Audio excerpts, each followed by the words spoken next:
Hello everyone, welcome to my YouTube channel get success. जिसमें आज के इस वीडियो में हिंदी के मोस्ट इंपॉर्टेंट क्वेश्चन डिस्कस करेंगे, जो कि हमारे एग्जाम पॉइंट ऑफ व्यू से, चाहे वो एग्जाम सीटेट हो, यूपी टेट हो, केवीएस हो, अदर टीचिंग एग्जाम्स या फिर बीएड एंट्रेंस एग्जाम हो, और जैसा कि हमारा हाल ही में लेखपाल का एग्जाम भी आ रहा है, तो उसमें भी ये हिंदी हमारी बहुत ही इंपॉर्टेंट है। तो बिना टाइम वेस्ट किए हुए क्वेश्चन स्टार्ट करते हैं। पहला क्वेश्चन हमारा क्या कहता है, मगहर स्थान का संबंध किससे है। ठीक है, मगहर एक जगह है, इसमें से किसका संबंध मगहर से है। ऑप्शन ए कहता है तुलसीदास, बी कहता है कबीरदास, सी कहता है सूरदास या फिर जायसी। तो मगहर नामक जगह जो है कबीरदास से संबंधित है। कहते हैं मगहर में ही कबीरदास की मृत्यु हुई थी। अब कबीरदास की रचनाओं के बारे में बात करेंगे तो कबीरदास की रचनाएं साखी शबद रामायणी है और इनका संग्रह ही बीजक कहलाता है। कबीरदास की रचनाएं आई होप आप लोग को समझ में आ गई होंगी, ज़्यादा टफ नहीं है।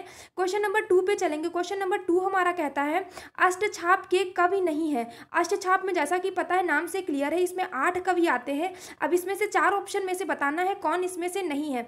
ऑप्शन ए कहता है नाभादास, बी कहता है कृष्णदास, सी परमानंद दास या फिर डी नंददास। ठीक है, तो अष्टछाप के कवि में से नाभादास नहीं है, कृष्णदास, परमानंद दास, नंददास, छीत स्वामी, गोविंद स्वामी, इसके अलावा ये सभी हमारे अष्टछाप कवियों में प्रमुख है।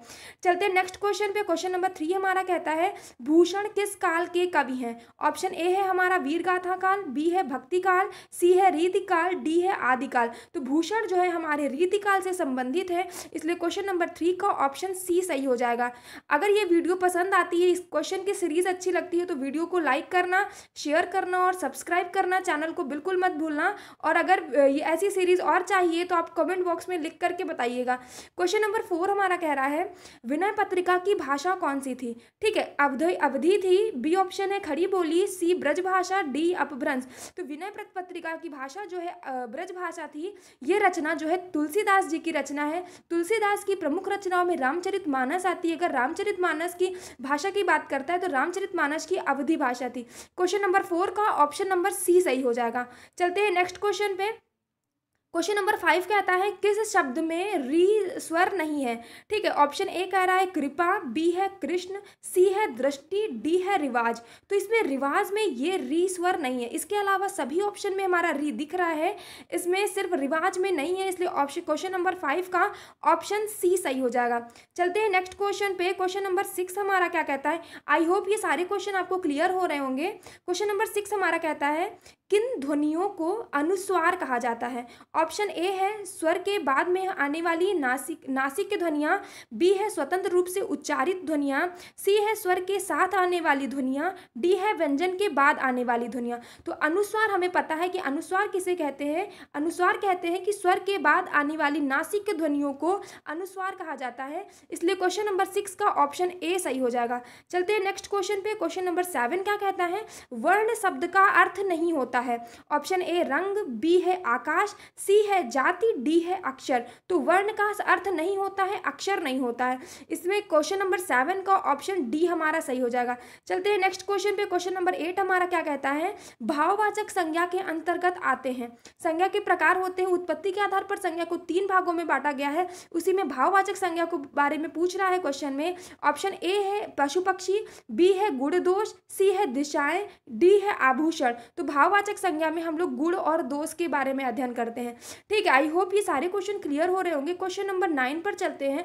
क्वेश्चन नंबर 9 हमारा क्या कहता है मदन काली पतलून पहनकर खेलने आया में विशेषण है। ठीक है, तो काली पतलून, तो इसमें क्या हो जाएगा, पतलून की विशेषता क्या बताई जा रही है, काली, इसलिए काली हमारा विशेषण हो जाएगा और पतलून हमारा विशेष से हो जाएगा। ठीक है, तो क्वेश्चन नंबर 9 का ऑप्शन ए हमारा सही हो जाएगा। चलते हैं नेक्स्ट क्वेश्चन पे। क्वेश्चन नंबर 10 क्या कहता है कौन सा वर्ण ओष्ठ नहीं है। ओष्ठ के बारे में पूछ रहा है, तो ए ऑप्शन है हमारा उ, बी है व, सी है उ, डी है आ। तो इसमें आ जो है हमारा ओष्ठ नहीं है, ये आ हमारा कंठ के अंतर्गत आता है, इसलिए क्वेश्चन नंबर 11 क्या कहता है, क्वेश्चन नंबर 11 कह रहा है अन्वय का संधि विच्छेद है। अनु प्लस आय, अनु प्लस आय, अनु प्लस आय, अनु प्लस आय। तो अन्वय का संधि विच्छेद करते हैं तो अनु प्लस अय हो जाता है। 11 का ऑप्शन नंबर बी सही हो जाएगा। अगर इसमें संधि का नाम पूछे तो इसमें संधि जो है हमारी यड़ संधि हो जाती है। आई होप ये क्वेश्चंस क्लियर हो गए होंगे। क्वेश्चन नंबर 12 पे चलते हैं। क्वेश्चन नंबर 12 पे कह रहा है अन्वेषण का संधि विच्छेद होगा। तो इसमें ऑप्शन को देखते हुए हम बता रहे हैं कि इसमें जो है अनु प्लस एषण इसका संधि विच्छेद हो जाएगा, इसलिए क्वेश्चन नंबर 12 का ऑप्शन नंबर बी सही हो जाएगा। अगर क्वेश्चन की सीरीज अच्छी लगती है, एक्सप्लेनेशन समझ में आता है तो वीडियो को लाइक करना, चैनल को सब्सक्राइब करना और वीडियो को शेयर करना ज़्यादा से ज़्यादा मत भूलिएगा, ठीक है। जैसे जितना ज़्यादा ये वीडियो सभी के पास पहुँचेगा उतना ही सभी को हेल्प मिलेगा। क्वेश्चन नंबर 13 क्या कह रहा है, किसी बड़े अंश का संक्षिप्त रूप दर्शाने के लिए किस चिन्ह का प्रयोग किया जाता है। ए है लाघव चिन्ह या संक्षेप सूचक चिन्ह, बी है अल्प विराम, अर्ध विराम या फिर कोष्ठक। तो अगर बड़े अंश को संक्षिप्त रूप में लिखना है तो लाघव चिन्ह का प्रयोग किया जाता है, जिसको ऐसे रिप्रेजेंट करते हैं जीरो के फॉर्म में। तो क्वेश्चन नंबर 13 को ऑप्शन ए हमारा सही हो जाएगा। चलते हैं नेक्स्ट क्वेश्चन पे। क्वेश्चन नंबर 14 क्या कहता है, उद्देश्य और विधेय किसके अंग हैं। तो ऑप्शन ए है वाक्य, बी है रचना, सी है शब्द, डी है अर्थ। तो उद्देश्य और विधेय जो है हमारे वाक्य के अंग है, ठीक है। तो क्वेश्चन नंबर 14 का ऑप्शन ए सही हो जाएगा। क्वेश्चन नंबर 15 क्या कहता है, परमेश्वर में कौन सा समास है। द्विगु समास, तत्पुरुष, कर्मधारय या फिर अव्ययी भाव। तो परमेश्वर में हमारा कर्मधारय समास हो जाएगा, क्योंकि ईश्वर की विशेषता बता रहा है परम ईश्वर। तो कर्मधारय समास हो जाएगा, क्योंकि इसमें कर्मधारय में हमारा विशेषण और विशेष से बताया जाता है। आई होप आप लोग को समझ में आ रहा होगा। द्विगु समास में प्रथम पद हमारा संख्यावाची होता है। क्वेश्चन नंबर 20 क्या कहता है, क्वेश्चन की सीरीज जो जितने इंपॉर्टेंट क्वेश्चन है वो सभी इस वीडियो में डिस्कस किए गए हैं। क्वेश्चन नंबर 16 होना चाहिए, लेकिन क्वेश्चन नंबर 20 सीरीज सीक्वेंस में बता रहे हैं कि 20 क्वेश्चन नंबर है। द्विगु समास का उदाहरण कौन सा है। ए है अन्वय, बी है चतुरानन, सी है दिन रात और डी है त्रिभुवन। तो द्विगु समास में हमें पता है कि प्रथम पद संख्यावाची होता है। अब कंफ्यूजन होता है चतुरानन में और त्रिभुवन में। चतुरानन हमारा एक और अर्थ दे रहा है, ब्रह्मा जी को कहते हैं जिनके 4 सिर होते हैं। तो ये हमारा इसमें बहुब्रीहि समास में हो जाएगा। अन्वय हमारा अव्ययी भाव समास में हो जाएगा। दिन और रात हमारा द्वंद्व समास में हो जाएगा। इसलिए द्विगु समास का ऑप्शन नंबर डी हमारा सही हो जाएगा, त्रिभुवन। तो 20 का ऑप्शन नंबर डी सही हो गया। क्वेश्चन नंबर 21 क्या कहता है, दुर्गम का सही पर्यायवाची नहीं है। दुर्गम का कौन सा पर्यायवाची गलत है। तो ऑप्शन ए है निर्मम, बी है अगम्य, सी है विकट, डी है कठिन। तो हमारा क्वेश्चन नंबर 21 का ए ऑप्शन सही हो जाएगा कि इसका पर्यायवाची निर्मम नहीं होता है। इसके अलावा जितने भी ऑप्शन दिए गए हैं अगम्य, विकट और कठिन, ये सभी हमारे दुर्गम के पर्यायवाची होते हैं। तो हमारा क्वेश्चन नंबर 21 का ए ऑप्शन सही हो जाएगा। चलते हैं नेक्स्ट क्वेश्चन पे। Question number 22। क्वेश्चन नंबर 22 कहता है कि साधु का विलोम क्या होगा। तो साधु का विलोम जो है असाधु हो जाएगा। अगर साधु का लिंग परिवर्तन पूछता है, स्त्रीलिंग पूछता है, तब साध्वी हो जाता है, लेकिन साधु का विलोम हमारा असाधु हो जाता है, ठीक है। आई होप ये क्वेश्चन क्लियर हो रहे होंगे और सीरीज जो है अच्छी लगेगी। और ये सीरीज जो है हिंदी के क्वेश्चन सभी एग्जाम के लिए, KVS, UP टेट, CTET, लेखपाल, BEd एंट्रेंस एग्जाम, जितने भी हमारे हिंदी के जिसमें भी एग्जाम में पूछे जाती है हिंदी, सभी के लिए क्वेश्चन बहुत इंपॉर्टेंट है। क्वेश्चन नंबर 23, अनुज के लिए सही वाक्य है, वाक्यांश है। अनुज किसे कहते हैं, जिसका जन्म पहले हुआ हो, जो कुछ ना जानता हो, जिसमें चेतना ना हो, जिसका जन्म पीछे हुआ हो। तो अनुज जिसका जन्म पीछे हुआ है, छोटे भाई को अनुज कहते हैं, और जिसका जन्म पहले हुआ है इसके अग्रज कहते हैं, ठीक है। तो क्वेश्चन नंबर 23 का ऑप्शन डी हमारा सही हो जाएगा। चलते हैं नेक्स्ट क्वेश्चन पे। क्वेश्चन नंबर 24 हमारा क्या कहता है, कर्म का तद्भव है। कर्म का तद्भव जो है हमारा कर्म हो जाता है। तो 24 का ऑप्शन नंबर सी सही हो जाएगा। क्वेश्चन नंबर 25 क्या कहता है, हिंदी के तत्सम शब्द वे हैं जो।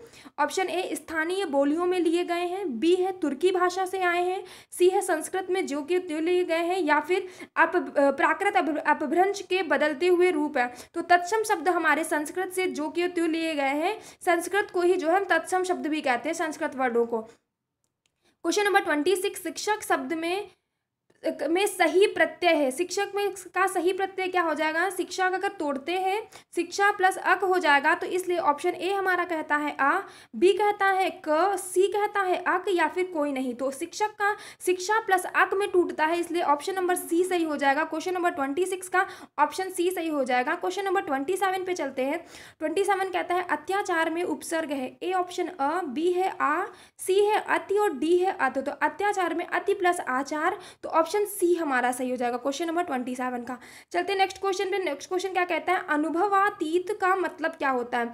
अनुभवातीत का ऑप्शन ए कह रहा है अतीत का अनुभव, बी कहता है अनुभव का अतीत, सी कहता है अनुभव के परे, या फिर अनुभवहीनता। तो अनुभवातीत का मतलब होता है, इसमें से हमारा ऑप्शन सी सही हो जाएगा, जो अनुभव के परे होते हैं उन्हें हम अनुभवातीत कहते हैं। चलते हैं नेक्स्ट क्वेश्चन पे। क्वेश्चन नंबर 29 क्या कह रहा है, दांतों तले उंगली दबाना कहावत का अर्थ है आश्चर्य प्रकट करना, दीनता प्रकट करना, बहुत हैरान होना, मुसीबत में पड़ना। तो दांतों तले उंगली पर उंगली दबाने का मतलब होता है आश्चर्य करना। तो क्वेश्चन नंबर 29 का ऑप्शन नंबर ए हमारा सही हो जाएगा। आई होप ये सभी क्वेश्चन के एक्सप्लेनेशन और आंसर सभी को समझ में आ रहे होंगे, और लास्ट में कमेंट बॉक्स में लिख करके बताइएगा कि आपके ये 30 क्वेश्चन में से कितने क्वेश्चन सही हुए हैं। ठीक है, तो क्वेश्चन नंबर 30 पे चलते हैं। ईंट का जवाब पत्थर से देना कहावत का अर्थ है। ऑप्शन ए है किसी की दुष्टता का करारा जवाब देना, वाक युद्ध करना, युद्धात्मक विनाश करना, गाली गलौज करना। तो इसमें ईंट का जवाब पत्थर से देना ये सभी लोग जानते हैं, इजी क्वेश्चन है। ईंट किसी की दुष्टता का करारा जवाब देना, 30 का ऑप्शन नंबर ए हमारा सही हो जाएगा। आई होप ये सारे क्वेश्चन समझ में आ रहे होंगे, और ये मोस्ट इंपॉर्टेंट क्वेश्चन है हमारे हिंदी एग्जाम्स के लिए। निम्न प्रश्न में दिए गए विकल्पों में शुद्ध वर्तनी वाले शब्दों का चयन करिए। तो इसमें शुद्ध वर्तनी से भी हमारे एग्जाम में क्वेश्चन आते हैं, तो इसमें हम देखेंगे संशोधन जो है हमारा शुद्ध है, इसके अलावा ये सभी जो है हमारे अशुद्ध दिए गए हैं। तो क्वेश्चन नंबर 31 का ऑप्शन ए हमारा सही हो जाएगा। चलते हैं नेक्स्ट क्वेश्चन पे। क्वेश्चन नंबर 37 क्या कहता है, ये सीक्वेंस थोड़ा इधर उधर है लेकिन क्वेश्चन टोटल 30 है। क्वेश्चन क्या कहता है, कहत नटत रीझत खिजत मिलत खिलत लजियात, भरे भवन में करत है नैनन ही सौ बात, में कौन सा रस है, वीर रस, श्रृंगार रस, हास्य रस, या फिर करुण रस। तो इसमें जो है हमारा क्वेश्चन नंबर 37 में श्रृंगार रस हो जाएगा, क्योंकि ये कृष्ण जी के बारे में बताया जा रहा है कि ये कहत नटत रीझत खिजत मिलत खिलत लजियात, भरे भवन में करत है नौनन ही सो बात। ये कृष्ण जी के बारे में विशेषता बताई जा रही है, इसलिए इसमें श्रृंगार रस है। नेक्स्ट क्वेश्चन पे चलना है। क्वेश्चन नंबर 38, दोहा का उल्टा होता है बरवह, रोला, सोरठा, या फिर मालिनी। तो दोहा का उल्टा हमारा सोरठा कहा जाता है, क्योंकि दोहा के प्रथम और तृतीय चरण में जो है हमारे 13 मात्राएं, और द्वितीय और चौथे चरण में हमारी 11 मात्राएं होती हैं। इसके अपोजिट में सोरठा में हमारे पहले और तीसरे चरण में 11 और दूसरे और चौथे चरण में 13 मात्राएं होती हैं। ठीक है, क्वेश्चन नंबर 39 हमारा क्या कहता है। क्वेश्चन नंबर 39 पढ़ने से पहले आप लोग बता दें कि वीडियो को लाइक करना, शेयर करना, अगर नए हो तो चैनल को सब्सक्राइब करना बिल्कुल मत भूलिएगा। ऐसी ही अच्छी सीरीज आपको आगे आने वाले दिनों में मिलती रहेंगी।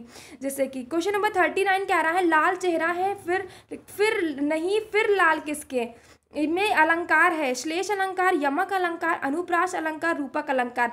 इसमें देखिए चेहरा की एक बार विशेषता बताई जा रही है, लाल शब्द हमारा 2 बार आया है। चेहरा की पहले विशेषता बताई जा रही है, फिर किसी पुत्र के बारे में बताई जा रही है कि लाल चेहरा तो नहीं है लेकिन लाल किसके हो। तो ये हमारा इसलिए इसमें क्वेश्चन नंबर 39 में मीन्स 30 नंबर के क्वेश्चन में हमारा यमक अलंकार हो जाएगा।